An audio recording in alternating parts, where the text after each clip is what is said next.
Bom, nós estamos no dia seguinte, Breno. Então, este é um momento em que nós temos que, primeiro, considerar o que aconteceu e depois, por que aconteceu. São dois momentos diferentes na análise. O que aconteceu? Aconteceu mais do que uma onda, uma avalanche de extrema-direita na eleição de ontem. Uma avalanche poderosa, que se traduziu não somente na redução da diferença prevista pelas pesquisas entre o desempenho do Lula e do Bolsonaro, mas na eleição em primeiro turno do Castro do Rio de Janeiro, o reposicionamento do Tarcísio à frente do Fernando Haddad para o segundo turno em São Paulo,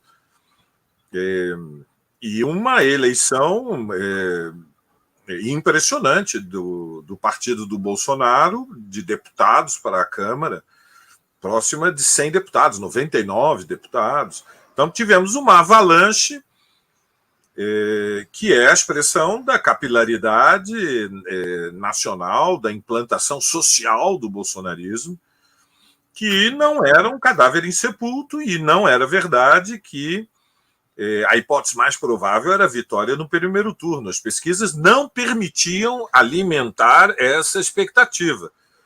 O que não significa que a luta por vencer no primeiro turno, na minha opinião, seja errada. Ela tem um efeito de mobilização, de exaltação, de compromisso, que, num processo eleitoral, tem importância porque há contágio, existe arrastão nos processos eleitorais. Então, o primeiro elemento é se aconteceu ou não uma avalanche. Penso que aconteceu uma avalanche. Segundo, outro problema é por que as pesquisas erraram na apreciação da votação do Bolsonaro. Sobre isso, há muitas hipóteses. Um dos institutos errou menos que os outros, conseguiu chegar muito próximo da margem. Curiosamente, é um instituto que não faz pesquisas presenciais, mas por telefone. Vocês sabem que nos países centrais já prevalece a técnica de fazer as pesquisas por telefone e não utilizam mais as pesquisas presenciais com tanta frequência. E é bem possível que a hipótese desenvolvida por alguns estudiosos de que a modelagem que os institutos fazem através da atualização da PNAD, quando nós temos um atraso já de 12 anos em relação ao último censo, eles têm erros. É sempre necessário, ao fazer essa modelagem, introduzir fatores de correção, mas os fatores de correção podem enviesar o modelo.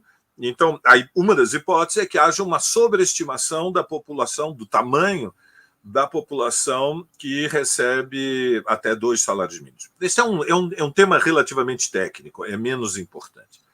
Agora, por que aconteceu é o mais estimulante, é o mais interessante, é o mais importante. Por que aconteceu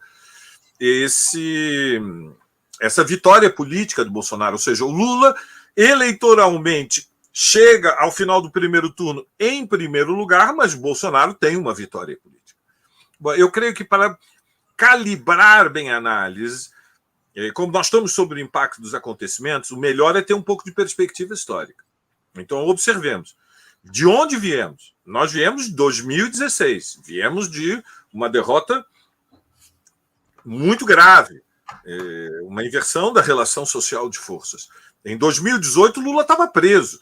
A candidatura de Haddad foi apresentada nas últimas semanas. Nós chegamos, depois de quase 4 anos de mandato de Bolsonaro e diante do impacto da pandemia e da crise social que se aprofundou, uma situação na qual Lula encabeça a disputa para o segundo turno. Não creio que a disputa, hoje nós possamos dizer que haja um claro favoritismo, mas há plenas condições de lutar pela vitória e não há porquê, embora estejamos hoje todos muito angustiados e exaustos, não há porquê não acreditar que a vitória está ao nosso alcance.